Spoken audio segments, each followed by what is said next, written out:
The rings were exchanged with trembling hands, both of them shaking, not from doubt, but from the sheer weight of what they had just walked through to reach this moment. Noah slid the band onto Olivia's finger, and his thumb lingered there for a second longer than necessary, pressing the cool metal against her skin as if sealing a promise that went far beyond the one spoken aloud. She did the same for him, and when their eyes met over their joined hands, something passed between them that no one else in the room could translate, but everyone could feel.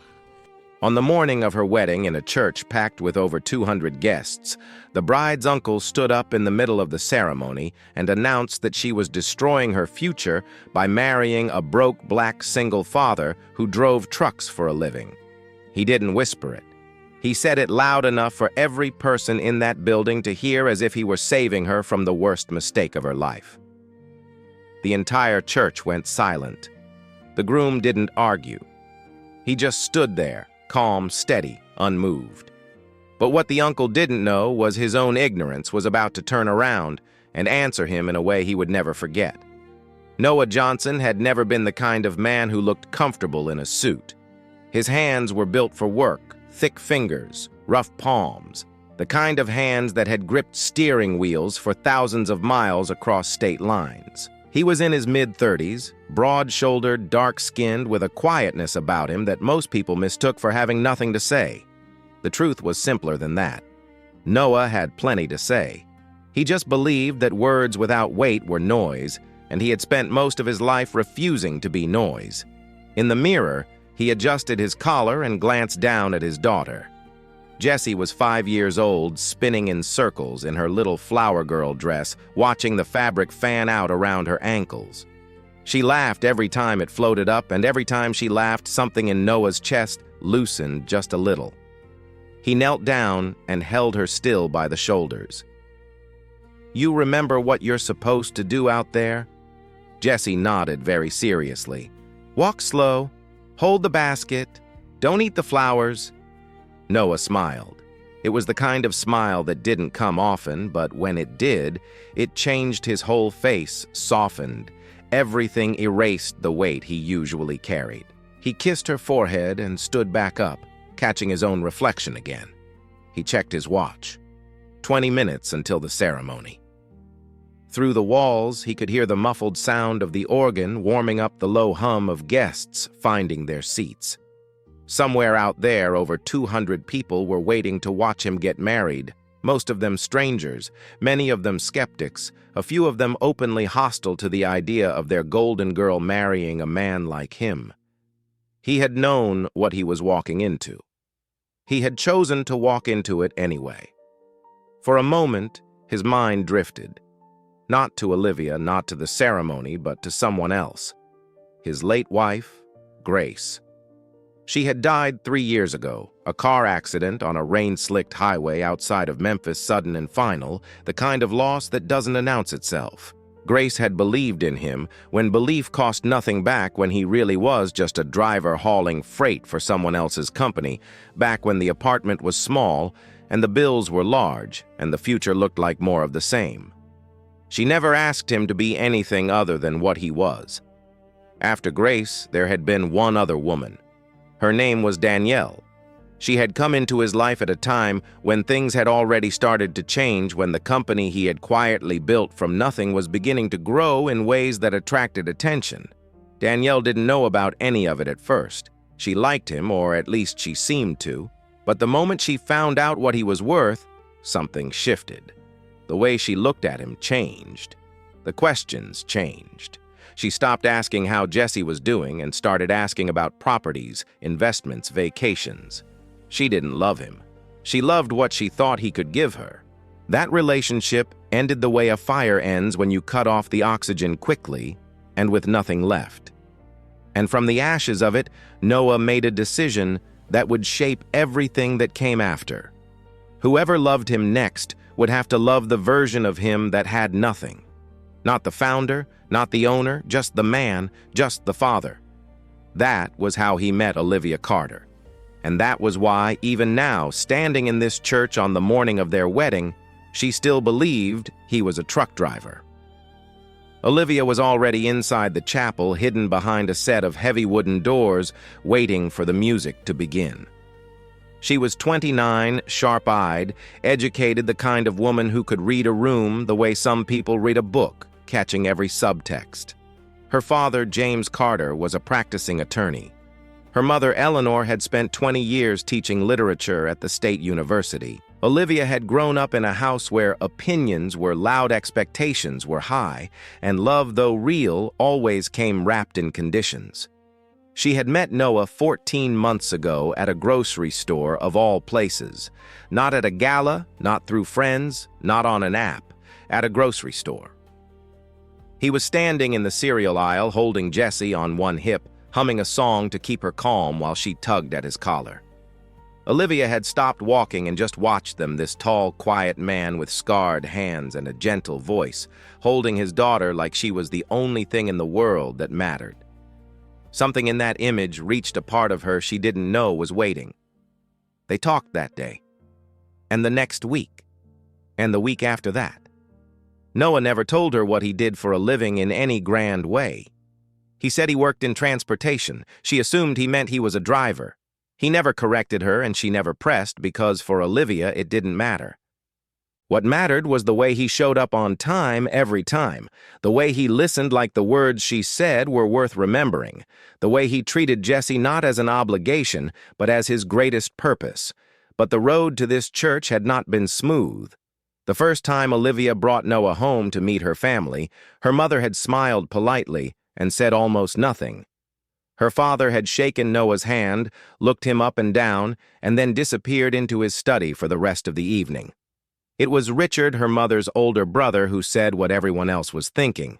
Richard Carter was a man who had built a real estate empire from the ground up. He wore his success the way some men wore cologne heavily and everywhere he went. He was the patriarch of the extended family, the one whose opinion carried the weight of money behind it, and he had never been shy about using that weight. Over dinner that first night, Richard had leaned back in his chair, looked at Noah across the table, and asked, "So what exactly do you do?" Noah had answered simply, "I work in logistics, transportation." Richard had nodded slowly, the way a man nods when he's already made up his mind. "Logistics," he repeated, letting the word hang in the air like something slightly beneath him. From that night forward, Richard had made his position clear, not always with words, but with the kind of silence that says more than words ever could. He never raised his voice to Olivia about Noah. He didn't have to. He simply made sure she knew through 100 small comments over many months that he believed she was settling, that she was throwing away everything her family had built for her, that a man who drives trucks and raises a child alone could not possibly give her the life she deserved. And the hardest part, the part Olivia never told Noah, was that there were nights when the pressure almost broke her. Not because she doubted him, she never doubted him, but because the guilt of defying her family sat on her chest like a stone heaviest in the dark hours when she was alone. Her mother had cried on the phone more than once. Her father had gone quiet in a way that hurt worse than shouting, and Richard kept reminding her with the precision of a man accustomed to closing deals that love alone had never paid a mortgage. But Olivia held on. She held on because she remembered the cereal aisle. She held on because every time she watched Noah with Jessie, she saw the kind of man that no amount of money could manufacture. She held on because when she looked into his eyes, she didn't see a driver. She saw someone who had survived things he never talked about and came out the other side still gentle. Now, inside the church, the ceremony had begun. The chapel was old and beautiful high ceilings, stained glass throwing patterns of color across the wooden pews, white flowers lining the center aisle. Over 200 guests filled the rows split unevenly between the two sides. Olivia's family took up most of the left, uncles, aunts, cousins, colleagues of her parents, all dressed in their best, all whispering. Noah's side was thinner, a handful of close friends, a few people in well-cut suits who nobody paid much attention to. And in the front row, his grandmother Dorothy sat with Jessie on her lap, her weathered hands holding the little girl steady. When Olivia walked through the doors, the music swelled and every head turned. She was stunning not in the way of magazine covers, but in the way of a woman who knew exactly what she was walking toward. Her dress was simple, elegant. Her eyes were locked on Noah at the end of the aisle. But as she walked, she caught sight of her mother in the second row. Eleanor was not smiling. Her eyes were red, and she turned her face away, pressing a tissue to her mouth. Those were not tears of joy. Olivia felt the sting of it deep in her ribs, but she kept walking. She reached Noah. He looked at her the way he always did, steady present, as if the rest of the room didn't exist. She took his hands. They were warm. The minister, Pastor David Collins, began the ceremony with the traditional readings. The words floated over the congregation like something practiced and familiar.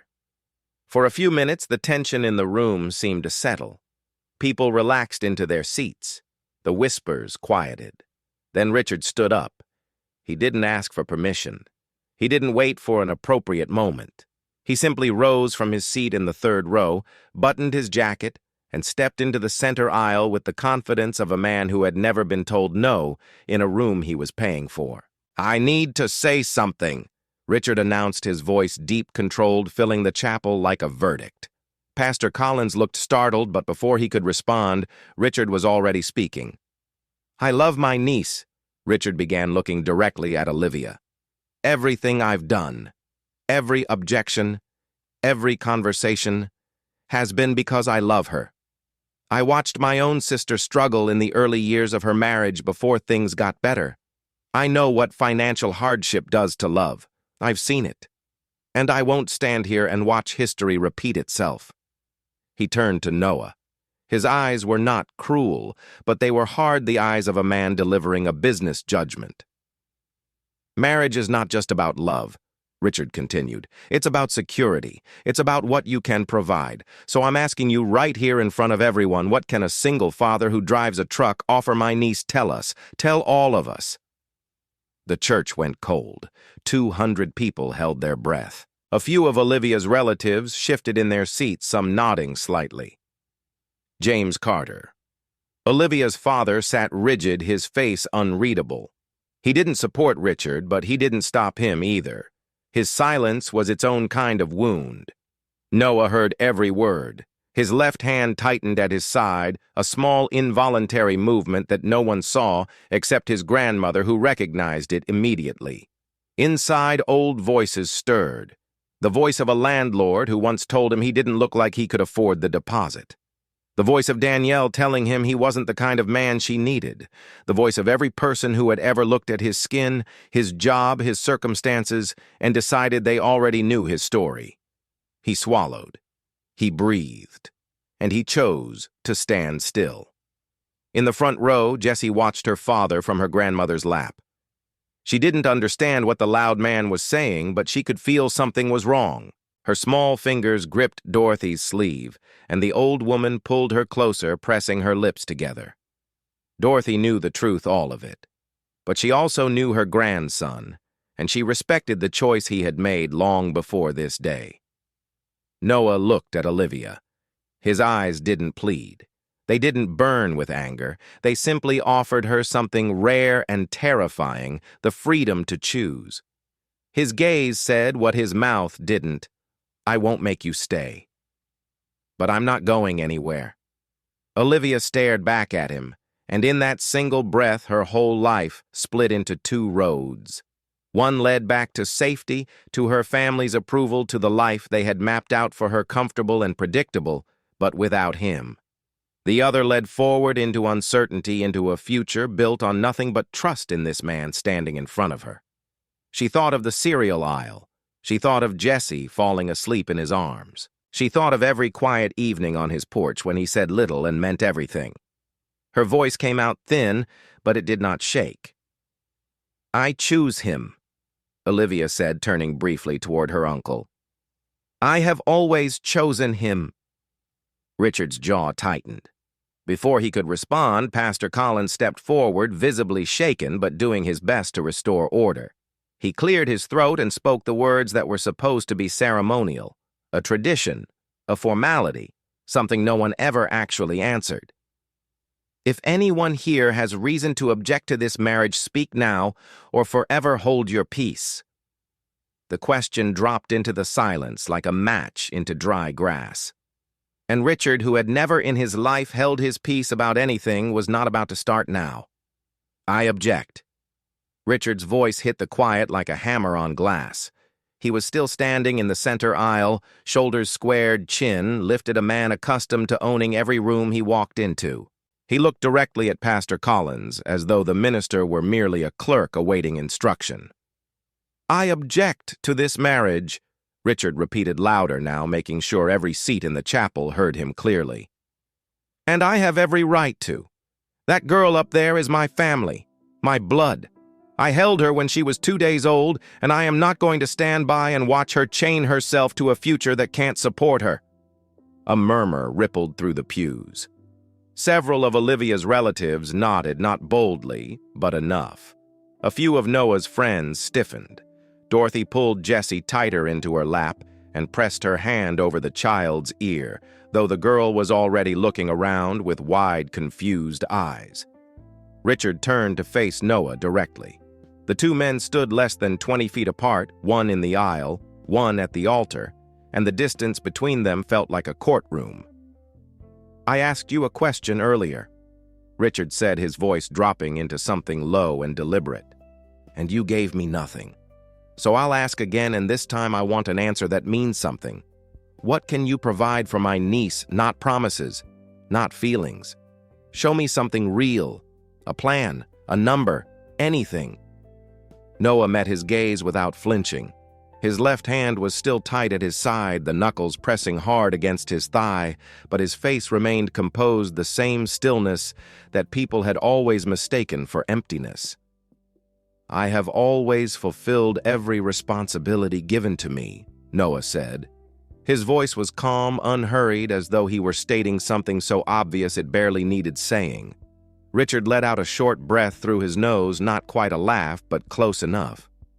Responsibility, he said, repeating the word the way he might repeat a losing bid. You drive a truck for a living. You're raising a child on your own. And you want to stand there and talk to me about responsibility? He shook his head and looked around the church as if inviting everyone to share in what he saw as an obvious conclusion. A few eyes looked down, others looked away. Eleanor pressed the tissue harder against her mouth. James Carter remained motionless in his seat, his jaw locked, his eyes fixed on some middle distance, present in body, absent in every other way that mattered. His silence was not neutrality. It was surrender, and Olivia could feel it from where she stood. The weight of the room pressed down on her. She could see it clearly. Half the church believed her uncle was right.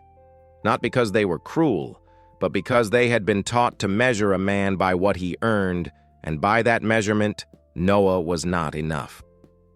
Noah took one step forward, not toward Richard, toward Olivia. He looked at her, and when he spoke, his voice carried no anger, no defense, only clarity. I didn't come here to prove anything to him, Noah said. I came here for you. Richard opened his mouth to respond, but before he could, something shifted in the room, something no one expected. From the back of the church on Noah's side, a man stood up. He was tall, early 40s, wearing a charcoal gray suit that fit him like it had been tailored that morning. He didn't speak. He simply rose from his seat and stood there, hands clasped in front of him, looking straight ahead. A woman 2 rows in front of him stood up next, then a man beside her, then another 3 rows back. One by one, like a wave building from the far shore, people on Noah's side began rising to their feet. 5, then 10, then 15. Men and women in sharp suits standing in silence, their faces calm and deliberate. Every conversation in the chapel died at once. For a long moment, no one said a word. 200 guests stared at 15 people standing on the groom's side, and not one of them understood what was happening. Then the first man, the one in the charcoal suit, stepped out of his row and walked slowly down the aisle toward the front. His shoes clicked against the stone floor, each step measured and unhurried. He stopped a few feet from Richard and turned to address the room. My name is David Marshall, he said, his voice even and professional. I serve as Regional Director of Operations for the Northeast Division. I manage 4 distribution hubs and over 600 employees. He looked at Richard, then at the rest of the church. I report directly to Noah Johnson. He is my boss. The air in the chapel changed, not gradually, but all at once like a window shattering. Before anyone could react, the woman who had stood up second stepped into the aisle. She was in her late 30s, poised, wearing a navy blue blazer. My name is Sandra Mitchell, she said. I oversee the Atlanta Distribution Center 200 employees round-the-clock operations. Noah gave me my first opportunity in this industry when no one else would. He is the founder and majority shareholder of our company. A third man followed. He was younger, early 30s, built like someone who had spent years doing physical work before moving behind a desk. My name is Brian Wallace, he said, and his voice carried a weight that made the room lean in. I started as a driver just like him. Noah built a program that promoted from within. I now run 3 regional branches across the West Coast. He looked at Noah with an expression that went beyond professional respect. Everything I have I owe to the chance he gave me. The silence that followed was not the stunned, breathless kind that had gripped the room before. It was heavier the silence of a congregation, realizing all at once that it had been wrong about everything. Noah Johnson was not an employee, and he was not a truck driver struggling to make ends meet. He was the founder and principal shareholder of a multinational logistics corporation, a company he had built from the ground up, starting behind the wheel of a freight truck more than a decade ago, growing it into an operation that now employed thousands of people across multiple countries. And he had never told anyone. Not Richard, not Eleanor, not James, not even Olivia. The transformation in the room was immediate and total. Faces that had been nodding along with Richard moments ago now wore expressions of open disbelief. 2 women in Olivia's section covered their mouths with their hands. A man in the 4th row shook his head slowly, not in disagreement, but in the kind of stunned recognition that comes when you realize you have been looking at something the wrong way for a very long time. Richard stood frozen in the center aisle. His mouth was slightly open, his hands hanging at his sides, all the authority drained from his posture like water from a cracked vessel. The people who had nodded along with him moments ago were now looking at their shoes. James Carter's rigid expression had cracked into something unreadable, his shoulders dropping slowly, as if a wire holding him upright had been cut. Eleanor lowered the tissue from her face and stared at Noah through wet, bewildered eyes. And Jessie, 5 years old, sitting in her grandmother's lap, too young to understand wealth or status or corporate hierarchies, simply saw a group of people standing up for her father. She smiled and whispered to Dorothy, "Daddy's friends like him." Dorothy held her close and said nothing, but her eyes fixed on her grandson were shining. Olivia turned to Noah. She did not look angry. She looked wounded, the quiet, aching kind of hurt that comes not from betrayal, but from realizing that the person you trusted most had been carrying something enormous in silence, and you never knew. "Why didn't you tell me?" she asked. Her voice was barely above a whisper, but in the hush of that church every person heard it. Noah looked at her. For the first time since the ceremony began, something in his composure shifted. The steadiness was still there, but beneath it, visible now like a current under ice, there was vulnerability. Raw and unguarded. "I didn't hide it from you," he said quietly. "Everything I have has always been yours. But I needed to know that you chose me, not what I built. Not the company, not the money. Me." Olivia's eyes filled. "I chose you when I thought you had nothing, Noah. Wasn't that enough?" Noah swallowed hard. His jaw tightened. And when he spoke again, his voice was lower, not weaker, but heavier, carrying something that had been locked away for a long time. "You were enough," he said. "You were always enough. But I've been loved before for the wrong reasons. And when that love disappeared, it didn't just leave, it took something with it. Something I'm still trying to get back." He looked at her, and his eyes held nothing but honesty. "I was afraid, Olivia, not of you, of losing you the way I lost before." She stared at him, and in that moment she saw what had been hidden beneath the calm all along, not arrogance, not secrecy, but a wound. A scar left by someone who had taught him that love and money could not exist in the same room without one poisoning the other. He had built a wall not to keep her out, but to make sure that what came in was real. Olivia didn't say she forgave him. Not yet. Forgiveness was too simple a word for what was happening between them. What she felt was something closer to understanding the deep, painful kind that comes from seeing another person's fear and recognizing it as your own. She reached out and took his hand. That was all. No speech, no declaration, just her fingers closing around his steady and sure. The chapel remained still, but the nature of the quiet had changed. It was no longer the weight of judgment pressing down on the room.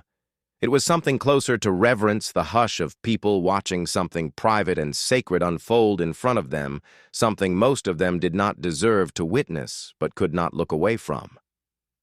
Richard Carter stood alone in the aisle. The empire of certainty he had built over the course of this confrontation had collapsed around him in less than 3 minutes. He was not a stupid man. He understood perhaps better than anyone in that room what had just happened. He had measured Noah by the most visible, most shallow metric available, and he had been spectacularly publicly wrong. But what cut deeper than being wrong was what it revealed about him. He had looked at a black man raising a child alone, heard the word driver, and decided he knew the entire story. He had never once considered that the story might have chapters he hadn't read. And now, standing in that aisle with 15 executives on their feet and his niece holding the hand of a man who could likely buy his entire real estate portfolio without a second thought, Richard was forced to confront a truth far more uncomfortable than Noah's net worth. He had not been protecting Olivia. He had been protecting his own assumptions. The question now, the one that hung over the entire church like a held breath, was what Noah would do next. He had the power to humiliate Richard. He had the evidence, the witnesses, the moral high ground. One word, one gesture, and he could turn this church into a stage for public reckoning. Noah looked at Richard. Then he looked at Jesse, still sitting in Dorothy's lap, watching him with those wide, trusting eyes. And somewhere in the space between those two faces, he heard a voice. Not Richard's, not Olivia's, but Grace's. His late wife, speaking from a memory so old it had become part of him. Real strength is when you can hit back and choose not to.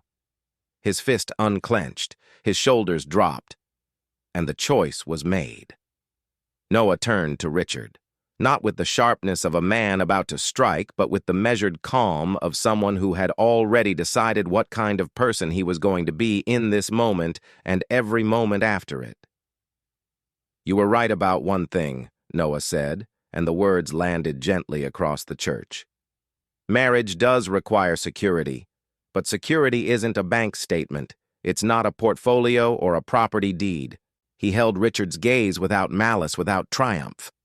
"Security is knowing that the man standing next to your niece just let himself be called a broke nobody in front of every person he's ever cared about and didn't flinch. Not because he couldn't respond, but because the only thing that matters to him in this room is her." Richard said nothing. His lips pressed together and something behind his eyes shifted, not an apology, not yet, but the first crack in the wall of certainty he had built around himself. Noah looked toward the front row where Jessie sat, watching him from Dorothy's lap. The little girl raised her hand and waved a small, simple gesture that had nothing to do with money or power or any of the things the adults in this room had been fighting about. Noah smiled at her, and the smile reached his eyes in a way that nothing else that morning had managed. "I was a driver," Noah said, turning back to face the congregation. "I hauled freight across 12 states in a truck that broke down more times than I can count. I am proud of every mile. And before I'm anything else, before any title, before any company, I am a father. That has always been the most important thing I am." The room held still. No one moved. The 15 people who had stood on his behalf remained standing, but they were no longer the center of attention. Noah was. And what he had just done, refusing the easy victory, choosing dignity over dominance, spoke louder than any revelation about his wealth ever could. He turned to Olivia. Her hand was still in his from where she had reached for him moments earlier. He looked down at their intertwined fingers, then back up at her face. Her eyes were red, but she was not crying anymore. She was watching him with an expression he had never quite seen before, not the admiration of a woman learning her fiancé was wealthy, but something far deeper. It was the look of someone seeing for the first time the full shape of the man she loved, including the parts he had kept hidden, including the fear, including the scars. "I'm sorry I didn't share everything with you," Noah said quietly. "I should have trusted what we had enough to let you see all of it. I won't hold anything back again." His thumb moved gently across her knuckles. "But I need you to know I wanted you to choose me today the same way you chose me the first time. Just me. Nothing else." Olivia looked at him, and her voice came out clear and unwavering, carrying across the chapel with a certainty that left no room for doubt. "You are what I chose," she said. "Not a title, not a company. You the man in the cereal aisle with his daughter on his hip. That's who I fell in love with. And that is who I'm marrying today." Something in the room released. It was as though 200 people had been holding the same weight, and all of them set it down at once. What followed was not applause, not movement, just a collective exhale, the kind that only happens in the presence of something true. From the second row, a movement caught Olivia's eye. Her father, James Carter, was rising from his seat. He stood slowly, deliberately, with the careful posture of a man choosing each action with precision. He did not speak. He stepped into the aisle, walked to the front of the church, and stopped directly in front of Noah. The two men looked at each other. James's face, which had been locked and unreadable throughout the entire confrontation, had softened into something raw, regret perhaps, or recognition, or some mixture of the two that didn't have a clean name. He extended his hand. Noah took it. James nodded once. Just once. A single firm dip of the chin that carried the weight of every silent dinner, every avoided conversation, every month of quiet disapproval that he would now have to live with. It was not eloquent. It was not dramatic. But for Olivia, who had been waiting for that one gesture longer than anyone in the room, knew it was everything. Eleanor wiped her eyes with the back of her hand and looked at Noah. Truly, looked at him perhaps for the first time since the evening he had sat at her dinner table, and answered Richard's questions with a simplicity she had mistaken for lack. The worry that had clouded her face for months was gone, replaced by something fragile and new. Richard did not come forward. He remained where he stood in the aisle for another long moment, then turned and walked back to his seat. He sat down without a word, his eyes cast toward the floor. He had not apologized. He had not conceded out loud. But the way he lowered himself into that pew quietly, with none of the authority he had carried, when he rose from it, said more than any speech could. In the front row, Dorothy leaned down and whispered into Jessie's ear so softly that only the child could hear, "Your grandmother is so proud of your daddy." Jessie beamed and kicked her little legs against the pew.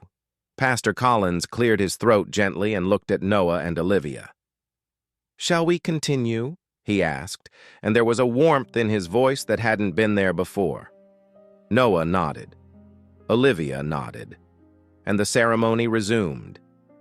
The rings were exchanged with trembling hands, both of them shaking not from doubt, but from the sheer weight of what they had just walked through to reach this moment. Noah slid the band onto Olivia's finger, and his thumb lingered there for a second longer than necessary, pressing the cool metal against her skin, as if sealing a promise that went far beyond the one spoken aloud. She did the same for him, and when their eyes met over their joined hands, something passed between them that no one else in the room could translate, but everyone could feel. When Pastor Collins pronounced them married, the church erupted, not in polite applause, but in something fuller, something raw and unscripted that came from a place deeper than etiquette. People who had been sitting in judgment 30 minutes earlier were now on their feet clapping with a ferocity that surprised even themselves. The 15 executives sat down, but the balance of the room had shifted permanently. The people who had whispered before the ceremony would carry this story with them for the rest of their lives, not as gossip, but as something closer to a lesson they hadn't known they needed. After the ceremony, as guests filed out through the heavy wooden doors into the afternoon light, Jessie broke free from Dorothy's hand and sprinted down the aisle toward her father. Noah scooped her up with one arm and she wrapped herself around his neck. Olivia stepped close and rested her hand on Jessie's back, and for a moment the three of them stood together at the altar, not a CEO and his bride, not a story about wealth revealed, but a family. Simple, whole, and real. Outside the church, Richard stood alone near the stone steps watching the guests stream past him. He did not join any conversation. He did not reach for his phone. He simply stood there, hands in his pockets, watching the afternoon sun catch the stained glass from the outside, casting faint colors across the pavement. Every few seconds, someone walked past him and looked away, the kind of look people give when they don't know what to say to a man who just lost an argument with his own certainty. Richard felt every one of those glances, and for the first time in as long as he could remember, he had no words to fill the space they left behind. When Noah walked out carrying Jessie Olivia beside him, Richard straightened. As they passed, he spoke quietly, just loud enough for Noah to hear above the noise of the crowd. "Take care of my niece." Noah stopped. He looked at Richard not with resentment, not with satisfaction, but with the steady, unhurried gaze of a man who understood that some bridges take years to build and only seconds to burn, and that the first plank had just been laid. "I will," Noah said. He shifted Jessie to his other arm and kept walking. Prejudice can be loud, success can be silent, but character, the kind that can't be bought, can't be faked, and can't be measured by anything the world puts on a balance sheet, is what makes an entire room stand up. And sometimes love isn't about knowing everything about the person beside you. Sometimes it's about choosing them when you believe there was nothing left to know.